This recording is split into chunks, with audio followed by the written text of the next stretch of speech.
Your guide to the truth. TheNewAmericanMedia.com. Broadcasting to you live from the Milky Way galaxy, the solar system, planet Earth, North America, the United States of America, California, Los Angeles, to be specific. Hello and happy Monday.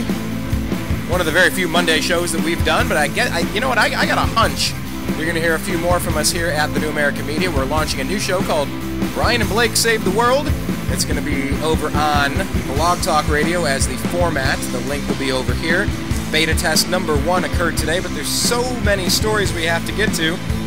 We figured we'd just do a quick agree to disagree show to get you all the stuff that's happening. There's a lot going on, and we got to get to all the details. Long story short, no use dragging it out. We're going to jump right to what's going on with Robin Williams, with our southern border, with Sharyl Attkisson, with the riots going on where the kid was killed who didn't even have a weapon, and you're wondering why are they using police abuse, and does that make it a racial thing just because it's a black kid, or do you look at Kelly Thomas, the white guy who was killed by the Fullerton, California police when he put on latex gloves and said, you see these fists the police officer did because he knew he was going to get bloody. They're getting ready to F you up, and they beat him to death on camera, and they were acquitted. Yeah, it's a police abuse thing, not a black thing. At least in my initial investigation of this story, I'm open to interpretation, but I don't care if you're a woman, if you're a man, a kid, an old person. I don't care whether you're from India. I don't care whether you're from Central America, Kansas, Canada, Europe. I don't care. This crap happening needs to stop. So we did our beta test shows, who knows, for laughs, for giggles, you know, in honor of Patch Adams, who passed away. Robin Williams, make you laugh a little bit. Maybe we'll play you the first 5 minutes of the glitches that we had on Brian and Blake Save the World, because it sounds like a bad acid trip. Everything that's said goes on repeat, and it ends up in this loop-de-loop-de-loop-de-loop. It was insane. I can honestly say I've never intentionally done acid, so I don't know for sure, but the way they've made movies like Fear and Loathing and the whoa, and the way people describe it, you gotta listen to this. It is kind of funny, but we're going to bring in Blake the Eccentric Walley to the program in just a second, but first I just want to make sure you have had a chance to check out thenewamericanmedia.com, our homepage. We have 3.5 years of content up there, so please check it out. And subscribe, youtube.com/thenewamericanmedia. On Facebook, do a search, The New American Media, with spaces in between. And on Twitter, we're at American_media_. We're going to bring in Blake the Eccentric Walley right now and get into the story. Tony Stewart, there's so much going on in the past couple days. Hello. Hello, Blake. You're live on the air. Welcome to Agree to Disagree, sir. I gave the rundown of what we did and how we should probably post that video, or at least the audio of that weird acid trip with the technical glitches that we had. It was insane, and it just kept going. But I ran through where everybody can check out the New American Media stuff. Can you tell them where to check out your archive of content? Yeah, you can just go to blogtalkradio.com, and you can look up Eccentric Perspective. It'll be a few years worth of archive material, or you can go to iTunes and look for Eccentric Perspective. That would be the easiest way from any smartphone. So, yeah, got plenty of archive, but now we're launching a new project, and here is kind of sort of episode 1 kind of carrying over. So we're going back to your equipment here. Yeah, this is like episode 1.2. Because we did 1.1, right. And that was like, whoa, man. We got. All right, let's hit reset. There's way too much going on in the news. We got to talk about it. Blake, can you give us the headline story of the day? Well, it has certainly changed. I mean, the big story in the beginning of the day was this episode they have over in St. Louis, Ferguson. And of course, the recent story that has broken a few hours ago that everybody's talking about is the tragic sudden death of Robin Williams. Now, I led the show, and I was talking about Kelly Thomas, and I haven't had, full disclosure, I haven't had a chance to research too much of it. I've heard about the riots. I've heard about this killing, perhaps murder. That this kid didn't have a weapon. I'm still gathering all the data here, but from what you found so far, is this a black thing or is this a police abuse thing? Because it's where I've caught certain angles, it seems like people are trying to make it a black thing, and other angles that it's a police abuse thing, and I have yet to really dig in and sink my teeth into the details of this case. But of course, I gave the perspective of Kelly Thomas getting killed on camera, and you see this stuff more and more. The hiker in New Mexico, shot and you see all this stuff, and you go, did death have to happen? Was that the only way out here? What's your take on this story with the riots? And we'll get to Robin Williams in a second. Okay, again, I haven't. I'm still trying to figure out details. This seems to be way out of control. Now, the one that happened in New York with the chokehold, yes, a week ago, that seemed like a big deal. That was definitely cops overreacting and killing this guy, whether he was doing something wrong or not. Then you have this press conference with a bunch of these union police, I don't know, from the union reps or whatever, and they literally sounded like a bunch of mafioso thugs, and that was really disappointing to see. I didn't catch that. I want to be careful trying to paint all police officers with a broad swath of all being that way. So paint the picture, because I know a lot of good people serving, but the way. The handling of New York chokehold case is disappointing, review board chief says from New York Times. Police union. You know what? It has a video here. Maybe I can. Maybe we'll get a taste of this. Play a minute or two, and you'll kind of see. The stop, question, and frisk law was passed and approved into law by City Hall.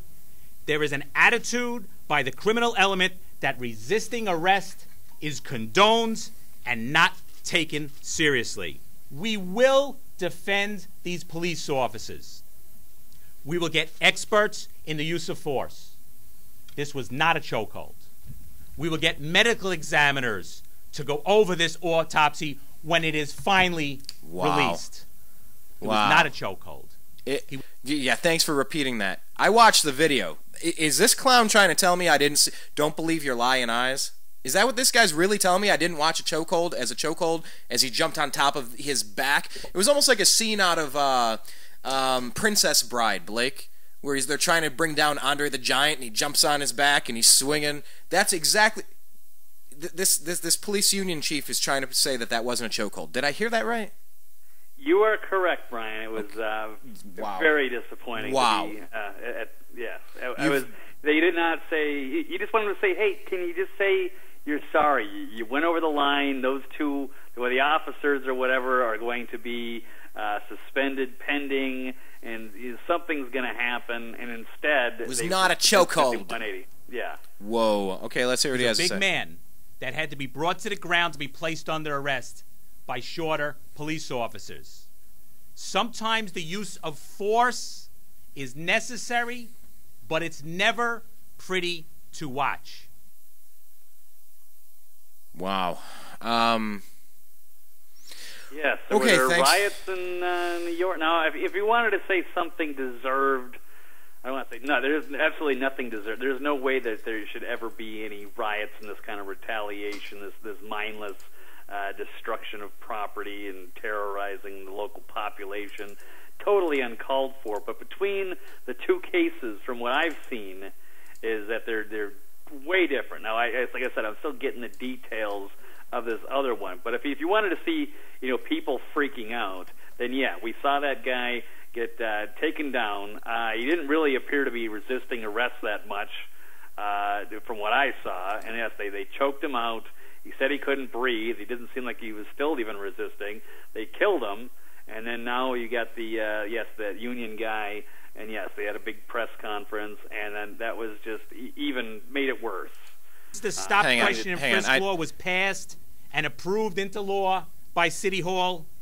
There is an attitude by the criminal element that resisting arrest is condoned. Okay, I get that point. They changed the law. Because there's a Fourth Amendment, you clowns. You can't just I'm going to stop and frisk you. That's what the British were doing, and that partially led to the American Revolution. Crime was down. Yeah, in George Orwell's 1984, you got to be freaking kidding me. But I agree with him on that point. Resisting arrest, okay. He's claiming that they've seen a lot more of it since the law has been changed. And not taken seriously. We will defend these police officers. Of course you will. It's the thin blue line. You always do, even if they're wrong. We will get experts in the use of force. This was not a chokehold. So they're going to find some expert in the use of force that's going to agree with them because they're going to pay him enough. We will get medical examiners to go over this autopsy when it is finally released. We'll pay them too. It's not a chokehold.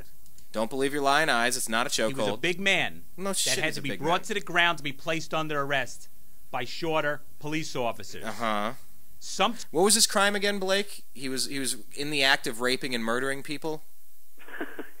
Is that what was happening? He was slicing throats as they came up on him?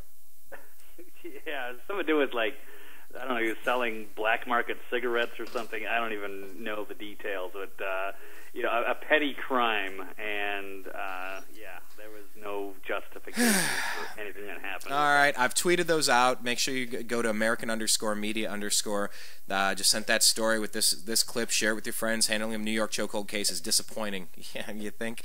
And it's also on our Facebook page. So moving over to these riots now. That was the background you were trying to get set up.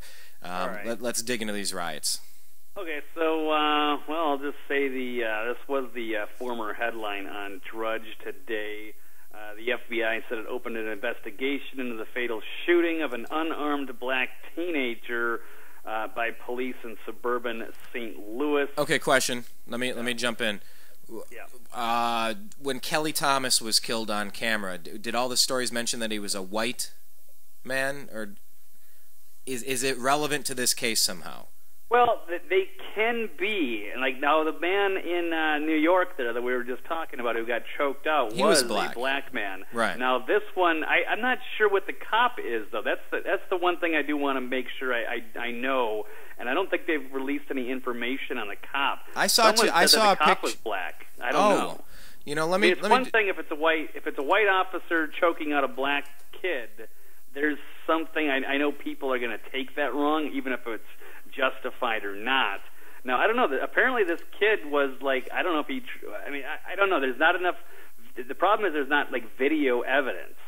So, but from what I understand, this cop was about a 6-year veteran, didn't have any problems, and apparently this 18-year-old kid was trying to maybe take his gun, or he had pushed the officer. I think that's the one thing that I can agree upon as a fact, is that he pushed the officer into his car, and I don't know if he was trying to take his gun or what. Whoa. But then you hear the kid is only 18 years old. He was about to enroll in some technical school today. That would be Monday.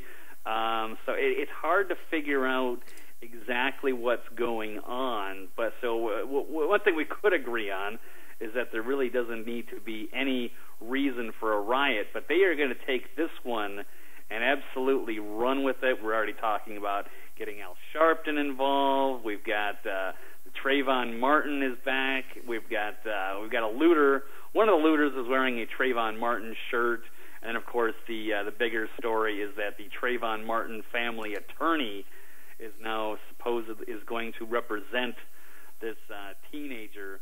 So, yeah, we're basically bringing that back up in the news again.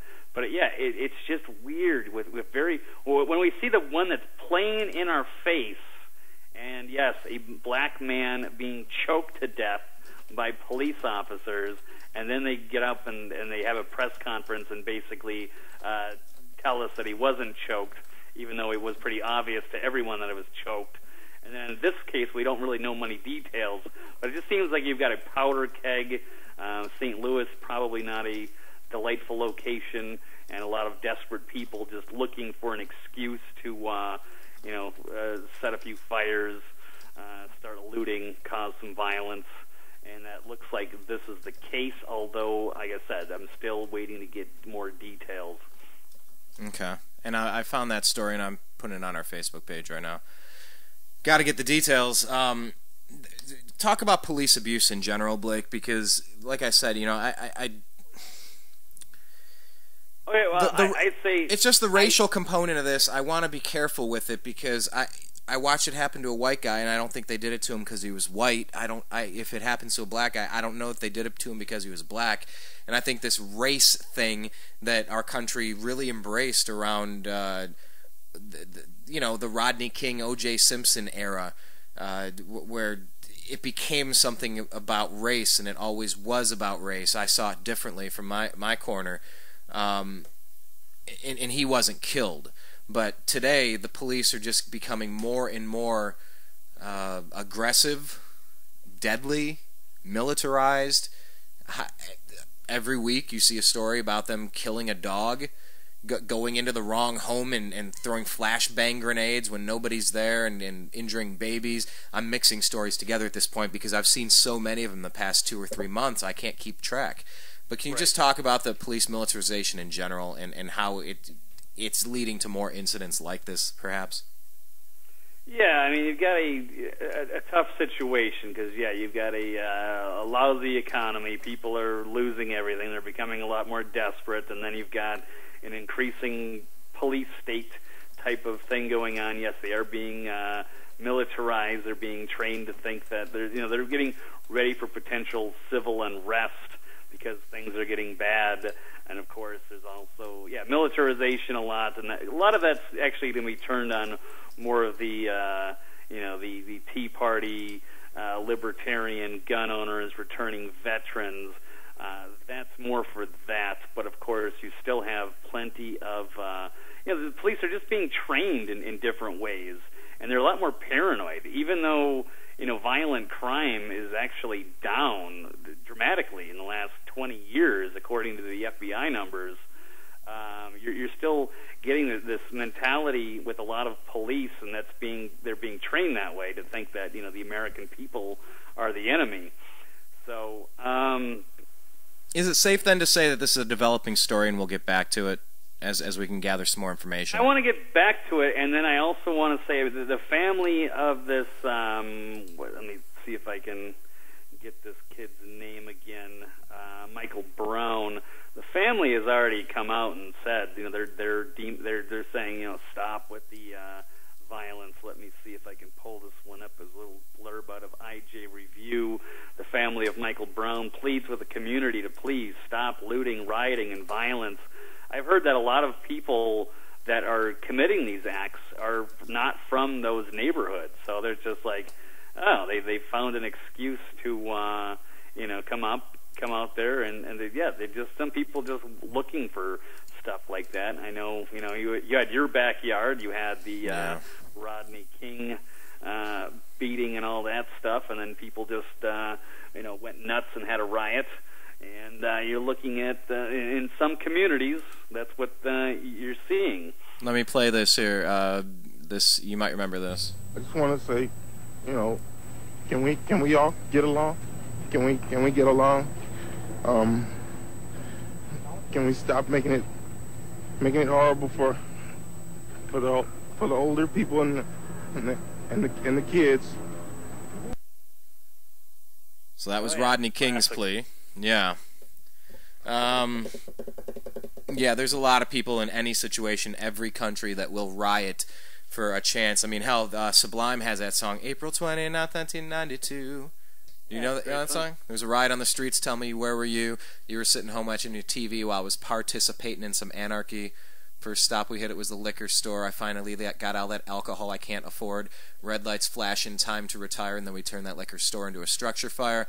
Next stop we hit, it was a music shop. It only took one brick to make that window drop. Finally we got our own PA. Where do you think I got this guitar that you're hearing today? Hey! It's about the riots. And as the American police have been getting more and more toys and helicopters and drones and tanks and body armor, and you're seeing this happen. It really seems like with all the DHS purchases of ammunition, they're really revving up for riots all across the country, maybe when the dollar finally collapses. That's been propped up like Weekend at Bernie's for this many years. But look, we're doing a quick show today. I dig into this some more, but I want to bounce that Sharyl Attkisson story, because at the root of all of this stuff, you have your local stories about the riots. And if you've recently experienced some sort of police abuse or a murder by police, murder by cop, recently, these stories are going to resonate with you a little louder. But at the very top of our federal government right now, we have a situation where, just to put it into perspective, Richard Nixon was impeached for somebody he was affiliated with wiretapping a hotel room. Our current president has wiretapped the planet. And Sharyl Attkisson, she kind of just drew a parallel to that, and I want to hear her words in full. Do you have that in front of you, Blake? I do. I was going to try to send you the clip on Twitter, but I seem to be having an issue with that. But if you want to go to truthrevolt.org, you can find that, but I can read it because it's a very short paragraph. It's only not even a minute long. Where's it at on Truth Revolt? You're saying the thing that... I'm on the page. Where do I look? I'm scrolling. Say Sharyl Attkisson, journalist less empowered, gone backwards, is the title of it. Attkison? Yep, Attkison. Oh.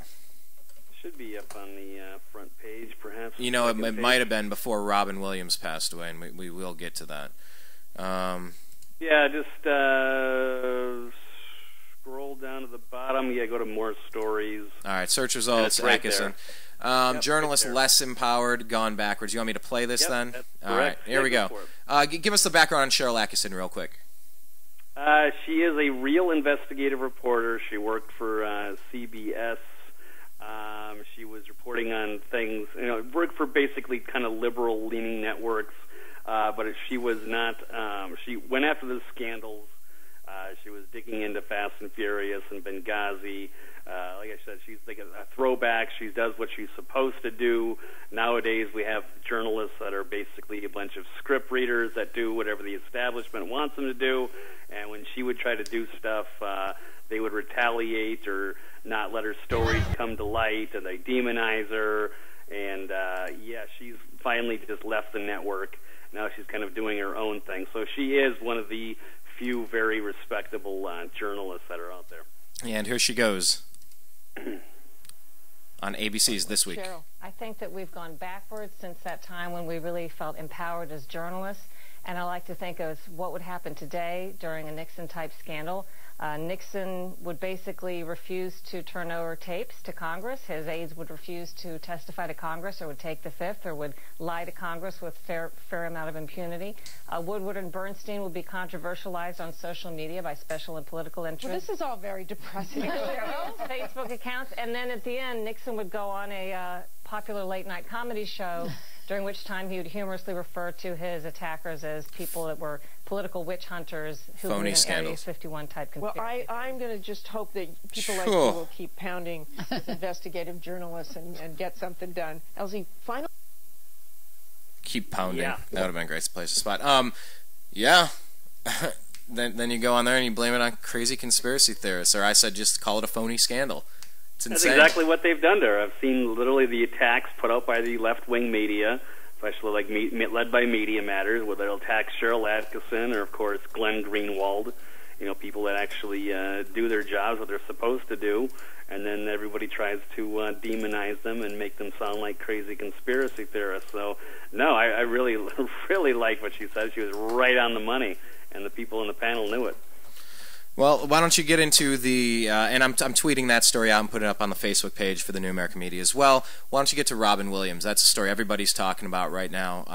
Of course, I want to get to what people were all talking about yesterday or this morning, which was the Tony Stewart killing that man on the racetrack. I'm sure you've probably watched the video at this point. And then you have investigative reporter crossing the border dressed like Osama Bin Laden. You saw that one. We got to get to that as well. So talk to us a little bit about Robin Williams, what we know. All right. Well, here is the top story on Drudge Report right now. It's out of the Hollywood Reporter. Robin Williams dies of suspected suicide.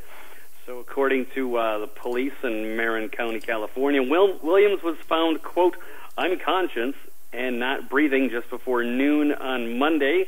That would be earlier today, about 8 hours ago, to be precise, what time that he was pronounced dead after emergency personnel arrived.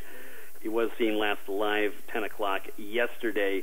An investigation into the cause of death is underway, but the Sheriff's Office Coroner Division suspects the death to be a suicide due to asphyxia, which we assume is a fancy way of saying he hung himself. Maybe it could be carbon monoxide poisoning. Yeah, I was saying that there are different ways you could do it. I mean, I've heard of people attaching weights themselves and going to the bottom of a pool. Like, What? Of course, maybe the mafia was involved in those, or maybe CIA. But anyhow, yeah, I mean, you look at Robin Williams' career, it's pretty astonishing what he's done, and you tend to forget a few of them. Start off on Mork and Mindy. He worked on, let's see, Good Morning Vietnam, Dead Poets Society, Cadillac Man, Awakenings, Shakes the Clown, Hook, Aladdin, the voice of Genie, fantastic role, one of my favorite movies of all time, Mrs. Doubtfire, Jumanji, The Birdcage, Jack, Hamlet, Flubber, Patch Adams, Bicentennial Man, Insomnia. I think Insomnia, that was the Stephen King one. That was a real dark one. And then he has some other stuff. Night at the Museum. I mean, seriously, it's such a long list of stuff, and he has 3 things coming out: Merry Friggin' Christmas, Night at the Museum, Secret of the Tomb, and Absolutely Anything, where he plays Dennis the Dog. I mean, this was a very, very, very popular comedian and actor, and one of my favorites of all time, Blake. I don't know, this one's up there. This one sucks. But, I was going to say, does this rank right up there with Mitch Hedberg? But Mitch Hedberg was much younger, so he really didn't get to achieve a lot of that success. So, I don't know. This one kind of sucks, though. I was a big Robin Williams fan. Yeah, no, absolutely. He's a mega star. He's a very diverse amount of roles that he plays. He's certainly going to be missed, and was still, as you said, he's still going to have a few projects that are going to come out posthumously, or if I'm pronouncing that posthumously. Posthumously. So yes, he is. It's sad. I didn't know what was going on. I thought he was sober, except for a odd relapse story I heard about a few years ago. Was a recovering alcoholic, but apparently was in rehab just about a month ago. So I had no idea. Severe depression, and I guess it just got to him. I don't know what it was from, or if he was on any kind of medication, or if he was having a relapse, or what's going on. Certainly shocking, and yes, will be missed greatly. Yeah. Well, we have this. We'll get into more of this later. Like I said, we're doing today is a little bit of a quicker show because we've done 3 other shows with some technical glitches. We're working on that over at Blog Talk Radio is one of the methods for distribution. We'll see. I wanted to get to this one on Colin Cowherd. I don't know if you listen to him, Sports Radio ESPN. It says, Monday on The Herd, ESPN's Colin Cowherd partially blamed what he described as NASCAR's Southern eye-for-an-eye culture for the tragic death of driver Kevin Ward Jr., who was run over by the 3-time champion Tony Stewart Saturday at the Oh, man. Yeah, I saw that. I think I can pronounce it if I can try it. The Canandaigua, I'll say. Canandaigua? Canandaigua. I'll say that, yeah, I don't know. Yeah, I heard him saying it, but anyway. Motorsport Park Dirt Track. As for Stewart, Cowherd said, I watched the video 7-8 times. He revved up. Other racers put on the brakes. Cowherd started off the 11 a.m. Eastern hour with a rant ripping the machismo perpetrated by NASCAR in what he repeatedly called the eye-for-an-eye worldview of the South. During his opening monologue and his follow-up discussion with NASCAR analyst Marty Smith, Cowherd criticized the sport for failing to ban running on the track and other dangerous displays of bravado long ago and suggested a number of times that 3-time champion Tony Stewart could have avoided hitting Ward. Cowherd began the segment by citing NASCAR's embrace of dangerous displays of masculinity and settling the score, saying that it, like the NFL, NHL, and boxing, deliberately allowed those elements to draw a larger male audience. Quote, of all the sports in America, NFL, NASCAR, boxing, there's a lot of machismo involved. In the sports, there's a fine line. They want to sell it to guys, but there have to be rules. But NASCAR failed to set a rule against running on the track. Being aggressive has always been at the heart of NASCAR. Who's to blame? Bravado is. Anger is. The sports culture. Speed is. Macho is. Tempers are. Saying NASCAR had a unique culture, end quote. Saying that NASCAR had a unique culture was almost exclusively a Southern delicacy. The ESPN host linked the sport's emphasis on displays of masculine aggression to what he said was eye-for-eye behavior exhibited by both Ward and Stewart. Quote, it doesn't get ratings anywhere really outside the South. In the major cities, Atlanta, Charlotte, it's really, really part of the South, and it's an eye-for-an-eye culture. Coward suggested a number of times that he was too skilled of a driver to accidentally run into Ward, saying that other drivers managed to miss Ward. Why couldn't Stewart? I watched it 7, 8 times. He revved up. Other racers put on the brakes. His entire career, his nickname is Smoke. He's been about confrontation. He's been the tough guy. He doesn't back down. I watched the video, and I'd be really curious to hear what he's saying on the radio when it's happening. Because you know it's all linked up with their pit crew. You know, it says, oh, he's coming on the... well, come here. You know, like something to... I don't know. I'm really curious to see. I don't know. Yeah, moving at that speed, I don't know exactly how much he would have to say. There looked like there was a couple of cars in front of him, so maybe he didn't quite see it. Maybe he did gun it. Everything I don't follow NASCAR, but I do know a little bit about Tony Stewart, and yes, he has a serious reputation for being a hothead. Apparently, these two also had some history. He could have tried to gun it to try to scare him, and then it went wrong.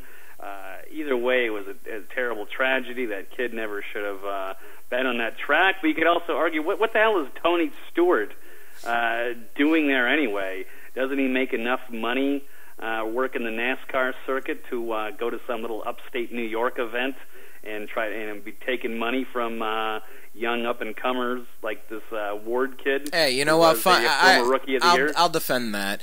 Fun is fun, work is work. And if someone like Tony Stewart comes to your little podunk town for your little podunk event, guess what? You're going to make more money on your purse because the draw is going to be bigger. You're going to have higher ratings. You're going to sell more tickets. I don't see anything wrong with that. But that kid really, you know, okay, that's a site refreshing, and we got to get to, I guess we already did get to this. The massive brawl shutting down St. Louis Galleria update. Riders chucking bricks on Interstate 270. This is breaking, like, now. Yeah, that's on Drudge, yeah. But anyway, no, I mean, not to speak ill of the dead, but this guy ran at a moving race car. I mean, what do you want? You know, right, he's a 20-year-old kid, full of adrenaline. They had a history with him and Tony. They apparently had a rivalry, and this kid actually bested him. He was really a young new talent, apparently, that I've dug into that story. And then with Tony, yeah, I mean, I think with Colin Cowherd makes some good points there about, what do you say, the bravada? But yeah. Well, you know, we'll see. I want to get the audio of what he's talking to the pit crew on, because I could see it both ways. And if he said something really stupid, he's going to jail. But anyway, that's a reason why you don't run on and try to confront race cars on a track, because you can get hit and they're killed. Moving it's too really fast, stupid. and with these weird-looking cars, how would you possibly stop and swerve? Even if you're trying to get out of the way, it's just at that speed, it's so difficult to do anything. There was just a lot of just adrenaline and dumb emotion, and yeah, it was certainly could be a major tragedy to the sport. Is that a great metaphor for what's going on with the Ferguson, Missouri riots? It's one thing to feel as though the police are out of control and militarizing and killing people, innocent people, and I got to find out, did he reach for, I don't know. I'm digging into the details of it, but it's a lot of hot-headedness. Slow down and calm down before people die. Like this, you chuck bricks off the freeway, you're killing some mother of three that had nothing to do with anything. You know, like, that's the stupid crap that happens during a riot. That's the stupid stuff that causes some guy to jump out of his car and run at another car on a racetrack, and then you end up dead. Like, wow, so glad you let emotion get the better of you. Like, obviously, you know, I've done several shows on Kelly Thomas. That thing just spoke to me. It was in my backyard. So Kelly Thomas's murder by the Fullerton, California police really hit me hard, and I empathize with so many of these. But you don't chuck bricks off of freeways. You're going to kill a mother of three who had nothing to do with it. Like, don't be that. Don't turn into that. That's beyond stupid. So maybe the lesson there, I guess those two stories connected, and I didn't even really anticipate that because we had no time to show prep. But all I had on my list, because we're going to wrap this up here, was one more show, or one more story rather, and that was with James O'Keefe. I don't know if you had any others on yours that you wanted to get to as well.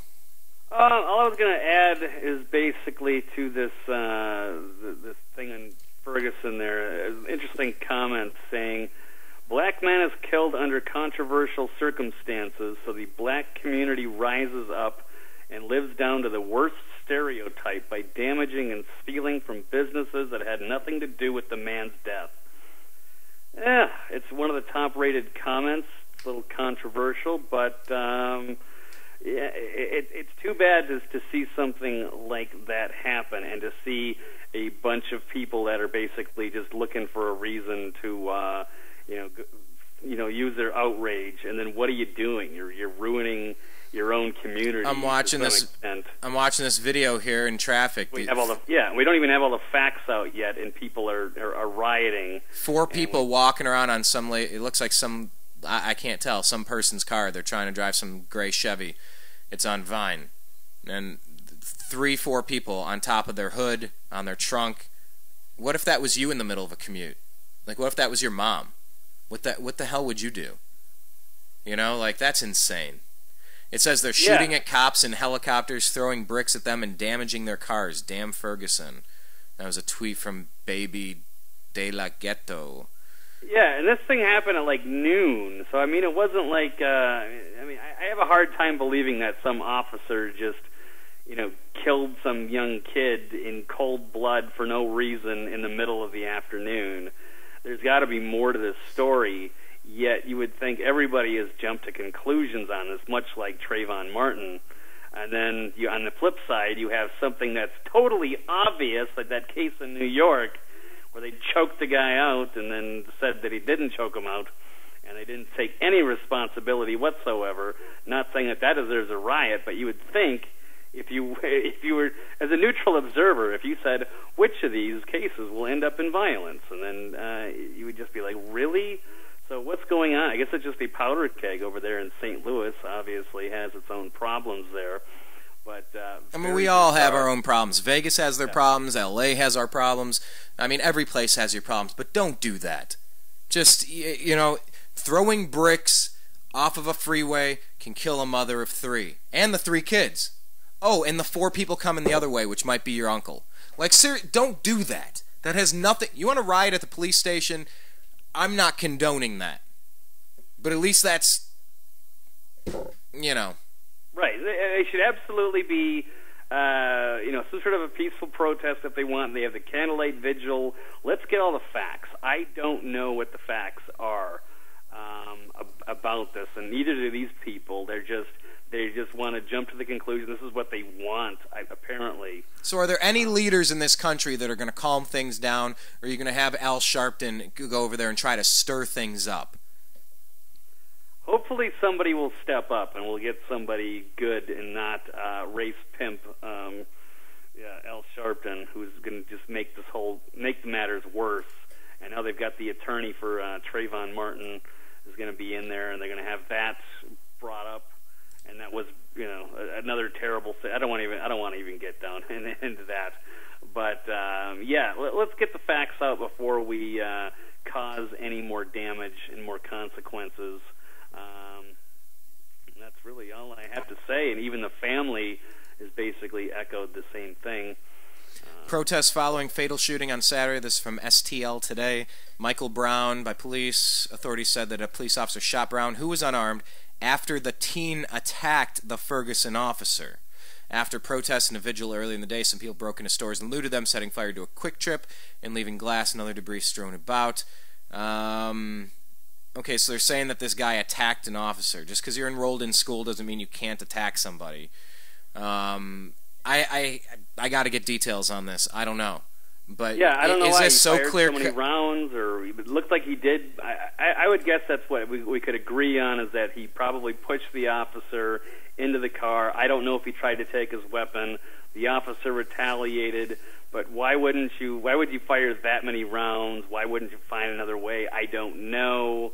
So yes, let's wait for the details to come out, and if they try to pull the same kind of crap that they did in New York, then I understand at least why they have a riot. I don't agree with it. It's a bad idea, but at least they have a legitimate gripe with the police Is Missouri a concealed carry state where there's a lot of people that are carrying for self-protection? Because I think every state needs that. So I think you'd find a lot less tough guy rioters attacking women, jumping on people's cars on the way home on traffic. I think you'd find a lot less of that if everybody was armed. Do we know what Missouri is? Well, I think Missouri tends to be more of a right-leaning red state, but that doesn't necessarily include St. Louis, of course, and this suburb or whatever it is, if it's a suburb. Hey, I'll tell you what, though. 70% black. There was one. Well, not that the race necessarily has something to do with it, and that's what I'm saying. I don't know that race has anything to do with this, so I don't want to jump to that conclusion or worry about the demographics or worry. Because I've heard mixed reviews that maybe the cop was actually black too. Then what's going to happen? Then how is it? Well, could you imagine that if the cop himself was black, and then these people are basically getting ready to make a big racial deal out of it, and then it turns out that. Well, I'll tell you, I was driving through downtown Los Angeles. I believe it was on a May Day, and I was very low on gas. I think it was when I first moved to Los Angeles, maybe 2006 or 7 maybe. And my car was just about ready to die. It was bumper-to-bumper traffic because the May Day protests, big ones, overhanging all over the overpass, on the roads. They were in the traffic so people couldn't move. You know what? Like, that's fortunately the closest I've come to finding myself in the middle of a riot.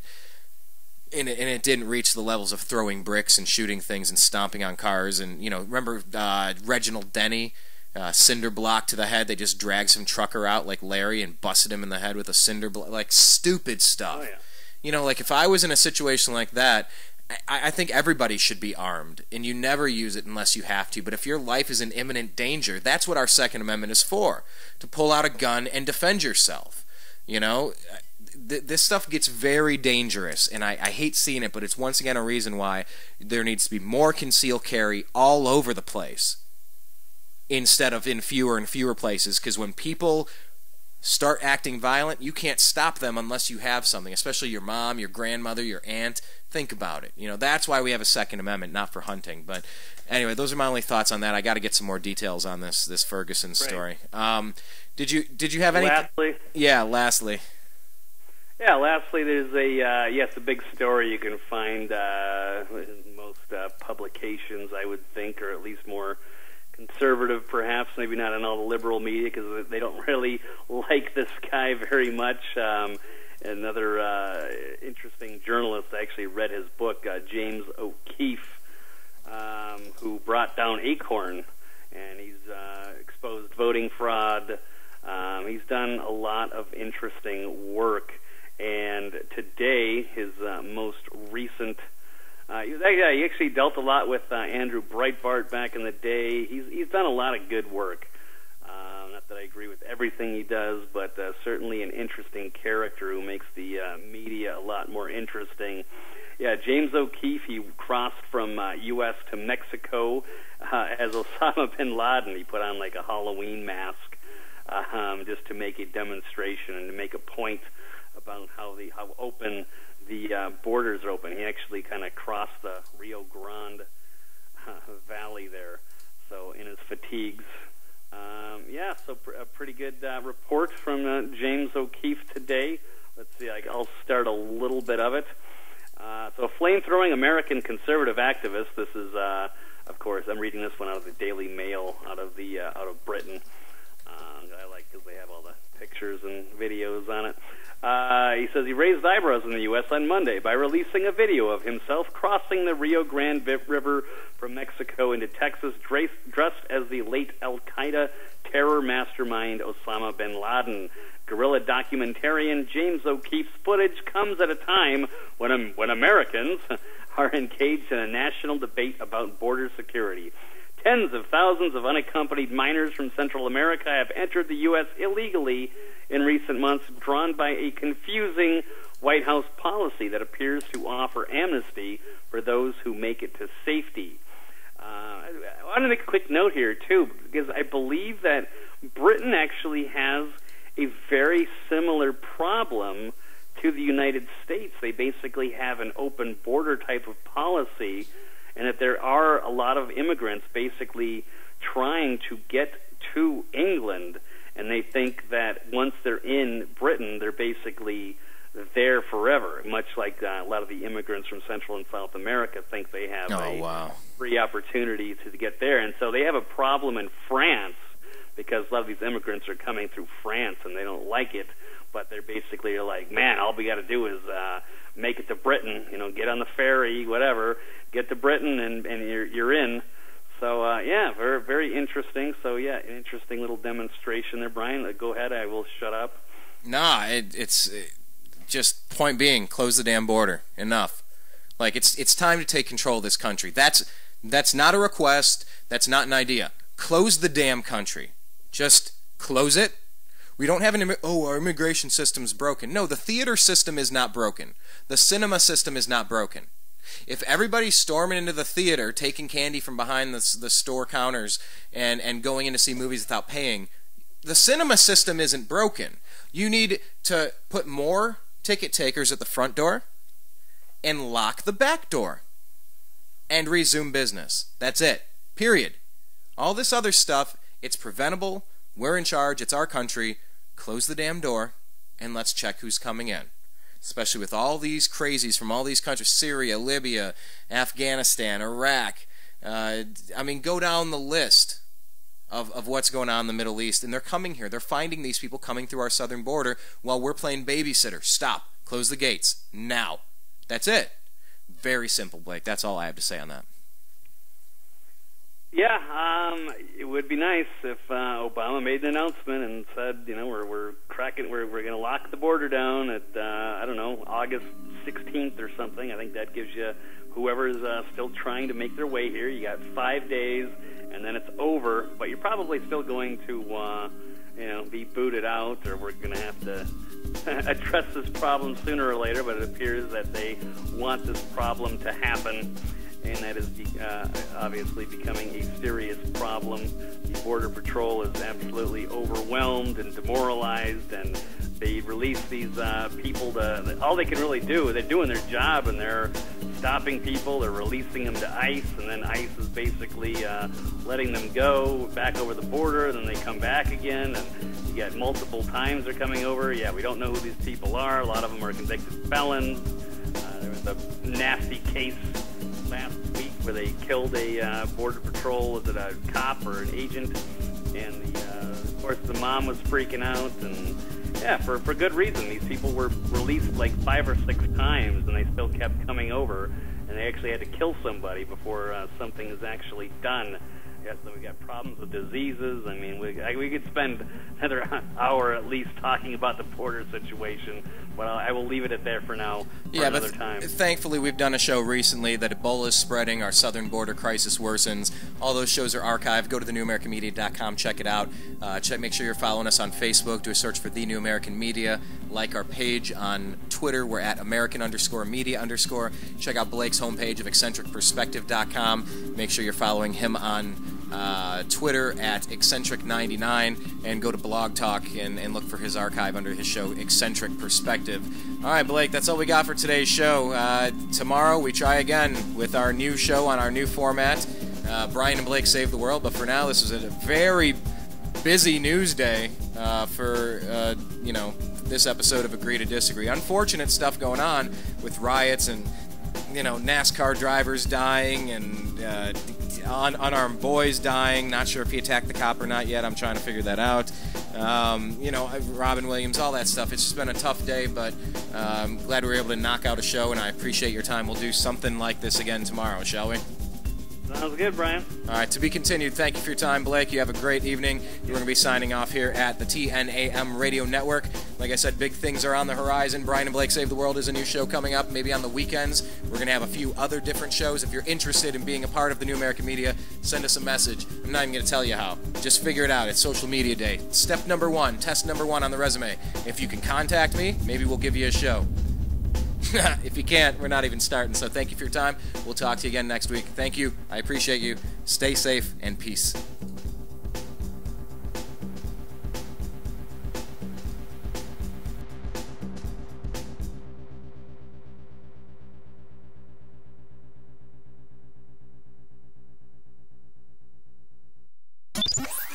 Your guide to the truth. TheNewAmericanMedia.com.